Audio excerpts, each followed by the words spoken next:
Caspian had left Aslan's house and was now on his way to camper about the river. Peter, Susan, Edmund, and Lucy had found themselves magically pulled back into Nottingham while sitting at a train station in England and were now exploring the ruins when they saw a small boat in the river. Two men were struggling to throw something overboard. As the children watched, they discerned it was a dwarf.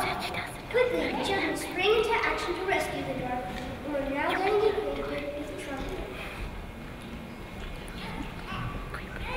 And so, I put a crest or two in my pocket, left behind all weapons in my dagger, and took to the woods to the grave in the morning.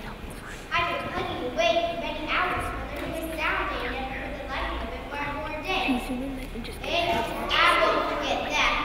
The pool there was full, as loud as thunder, far long, and sweet as music over water, strong enough to shake the woods. I said to myself, if stepping on the horn, call me a rabbit. And a moment later, I wondered why. We're not gonna use this audio. What time was it? Between 9 and 10 o'clock. By Jove! Just as we were at the railway station. I can't believe it. Please go on. As I was saying, I wondered, but I kept on as hard as I could help. I kept on all night, and then, when it was half light this morning, as if I had no more sense than a giant, I reached the shortcut across open country, across big by the river, and I was caught. Not by the army, by a purposeful fool who had charge of a little castle, which was Beers' last stronghold to the coast. I needn't tell you they got no true tale out of me, but I was a dwarf, and that's enough.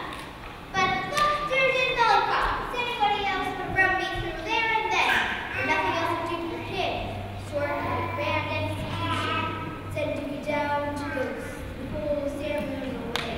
And that this technique is her bit of archery.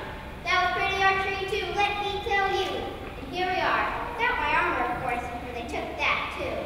Great Scott! So it was the horn!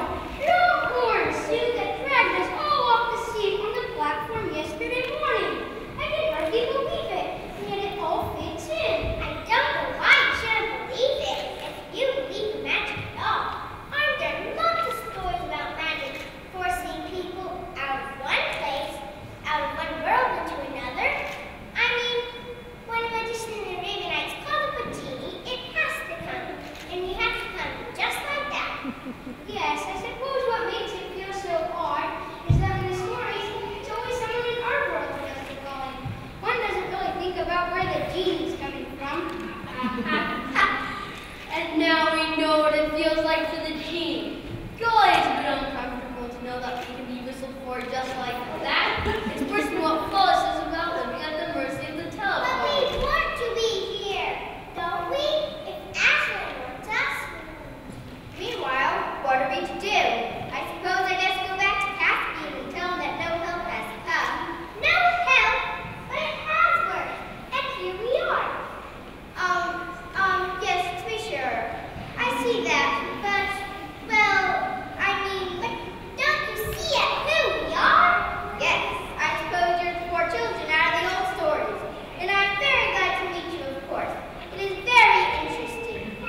But, well, I mean... You mean?